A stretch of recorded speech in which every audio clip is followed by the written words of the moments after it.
ఇవాళ మన engineering డైరీస్‌లో day 2. ఇంకా ఇవాళ మార్నింగ్ లేచి నా లంచ్‌కి కావాల్సిన ఎగ్స్ అయితే బాయిల్ చేసుకున్నా. ఇంకా రైస్ కుక్కర్ స్విచ్ ఆన్ చేసుకొని నా ఓట్ మీల్ ప్రిపేర్ చేయడం అయితే స్టార్ట్ చేశా. ఇంకా flax seeds, chia seeds, milk and banana ఇవన్నీ మంచిగా మిక్స్ చేసి ఇంకా సాంగ్స్ పెట్టుకొని ఫ్రెష్ అప్ అయితే అయిపోయా. ఇంకా నా ఓట్ మీల్ కంప్లీట్ చేసి లాక్ చేసి అసలు ఎవడైనా అమావాస్య రోజు బ్లాక్ షర్ట్ వేసుకుంటాడా? సంజు కూడా వేసుకుంటాడు. ఇంకా కాలేజ్కి అయితే స్టార్ట్ అయిపోయి ఇవాళ వెదర్ మాత్రం చాలా బాగుంది అసలు. ఇంకా అలా కాలేజ్కి అయితే రీచ్ అయిపోయి ఇంక ఇవాళ అమావాస్య కాబట్టి ఎవ్వరు రాలేదు అసలు.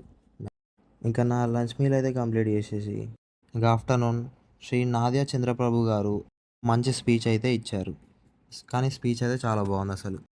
ఇంకా అలా సాంగ్స్ వింటూ ఇంటికి అయితే రిటర్న్ అయిపోయాను. నాకు ఒక ఇంపార్టెంట్ వర్క్ ఉంటే సుచిత్రకి అయితే స్టార్ట్ అయిపోయాను. ఇంకా వర్క్ కంప్లీట్ చేసుకొని మళ్ళీ ఇంటికి అయితే రిటర్న్ అయిపోయా. ఇంటికి వచ్చి నా డిన్నర్ మీల్ అయితే కంప్లీట్ చేసుకున్నా. అండ్ పైన వాకింగ్ చేస్తూ నా డే 2 అయితే మంచిగా ఎండ్ చేసిన. ఇవాళకి ఇంతే. Bye guys.